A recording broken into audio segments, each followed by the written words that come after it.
What if I told you the most powerful person in any room is rarely the loudest? What if the one who bends the wills of others isn't the one shouting, commanding, or boasting, but the one who barely speaks, whose very presence alters the air around them? Niccolò Machiavelli understood this centuries ago. He knew that true authority does not always roar. Sometimes it whispers. Sometimes it says nothing at all. And yet, in its silence, it demands obedience. Tonight, we uncovered brutal truth, how to build an aura so powerful, so psychologically commanding, that people bend to you without even knowing why. Pause for a moment and imagine you walk into a room. You don't rush. You don't announce yourself. But heads turn anyway. Conversations shift. The atmosphere changes. People feel something in your presence they cannot explain, a weight, a gravity. This is not charm. It is not charisma. It is something far older, far more dangerous. It is what Machiavelli would call virtù, the cultivated force of character that bends reality. And the deeper question is this: how you build it. Psychology gives us the first clue. Human beings are not rational observers of reality. We are instinctual creatures wired to pick up signals, dominance, confidence, subtle cues of authority, often without realizing it. Studies in behavioral psychology show that posture, pacing, and silence can trigger respect more reliably than words. Neuroscience reveals that mirror neurons prime us to copy those who radiate certainty. But the mind doesn't consciously register why. It simply obeys. Machiavelli, long before psychology gave it language, saw this in the courts of Florence. He understood power is not just what you do. Power is what you make others feel when you arrive. But beware, aura is not born from theatrics. The loud man who boasts of his strength has already lost it. Machiavelli warned, never let people see the strings you pull. Influence must feel invisible, inevitable, almost natural. If people suspect you are trying to control them, they resist. If they feel they are simply drawn to you, they surrender willingly. Modern psychology calls this priming, shaping the mental environment so that choices feel self-directed, when in truth, they were guided all along. Machiavelli called it necessity, shaping the stage so others cannot act except in the way you desire. So how do you begin? The first step is silence. The weak cannot stand silence.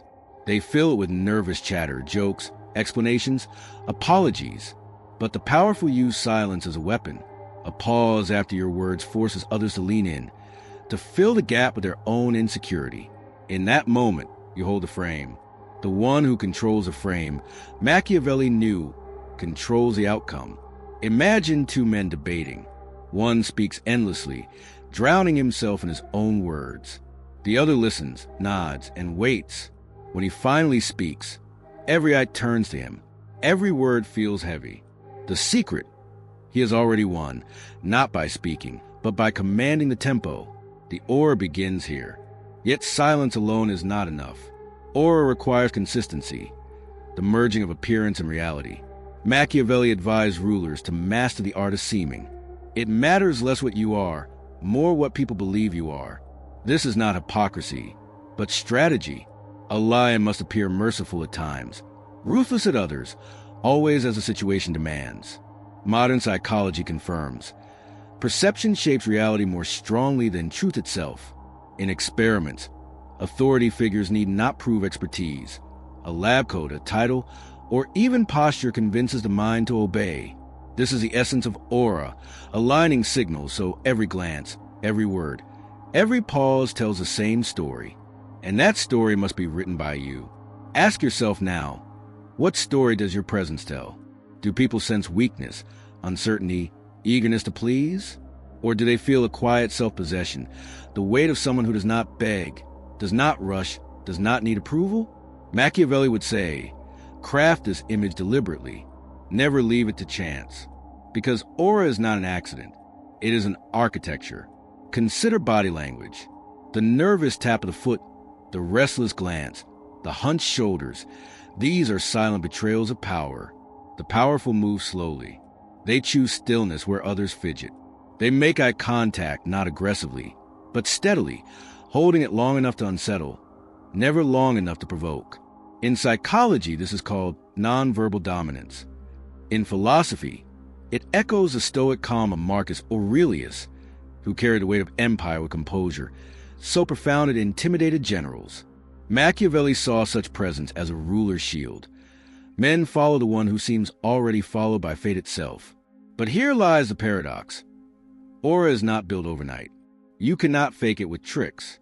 Pretend too hard, and you appear theatrical. Aura grows from discipline, from self-mastery, so deep it radiates outward. In psychology, this is congruence. When your inner state aligns with your outer signals, people feel it immediately. The man who has mastered his emotions cannot be provoked. His stillness unnerves those who cannot match it. Machiavelli knew this. Fortune favors the disciplined. To rule others, first rule yourself. Think of it this way. Most people enter a room asking, "What will they think of me?" The one who has aura enters asking, "What do I think of them?" This shift is seismic. It reverses the current of power. Suddenly, you are the evaluator, and they are the ones performing for your approval. Psychologists call this frame control. Machiavelli would simply call it sovereignty. Let's deepen this further. Why does aura bend people so effortlessly?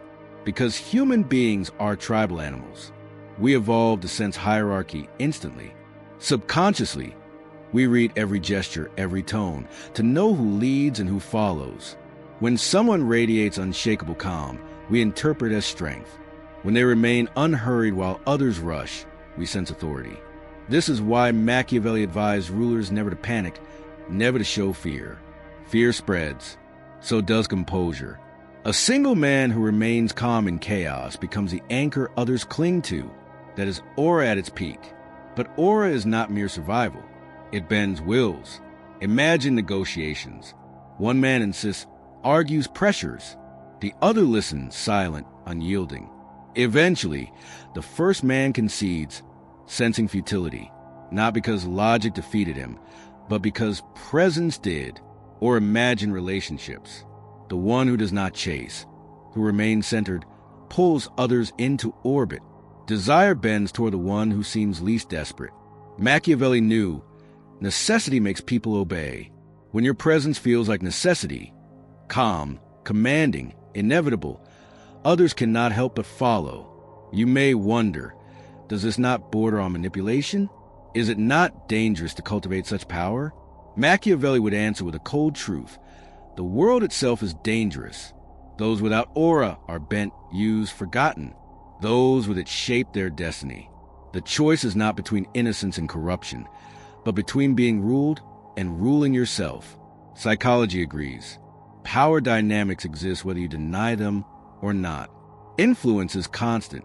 The question is not whether you influence others, but how consciously you wield it. So what must you do now? Begin with discipline. Cultivate stillness. Practice silence. Study yourself as if you were your own subject. Note every gesture, every word, every habit that leaks insecurity. Replace them with deliberate slowness, composure, clarity. Second, craft perception. Decide what image you wish to project: unshakable calm, intellectual depth, quiet danger, and align your clothing, your tone, your body language with it. Third, master frame. When you enter a room, do not ask for approval.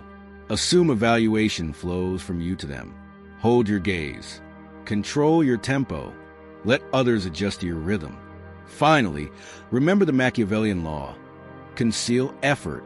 Aura must feel effortless, as if it radiates naturally, not constructed by design. Only then will it bend wills without resistance. And yet, here's the deepest secret. Aura is not about domination. It is about presence. When you master yourself, you need not chase control. People give it freely. When your mind is steady, your silence heavy, your image consistent, others sense it as inevitability. They yield not to your commands, but to the invisible weight of who you are. This is why Machiavelli, so often called cynical, was in truth only realistic. He did not invent these laws. He revealed them. And psychology, centuries later, confirms them. So when you walk into your next room, remember, do not rush. Do not fill the silence. Do not crave approval. Instead, become the still point in the chaos. Let others orbit around you. Your aura is the gravity. It does not shout. It bends. And when it bends, the world follows. Perhaps the final truth is this. Aura is not what you project, but what you have mastered. It is not decoration. It is discipline.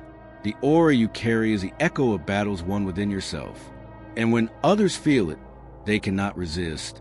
For the most powerful force in any room is not noise, not appearance, not even wealth. It is the presence of one who has mastered himself, and in mastering himself has mastered others.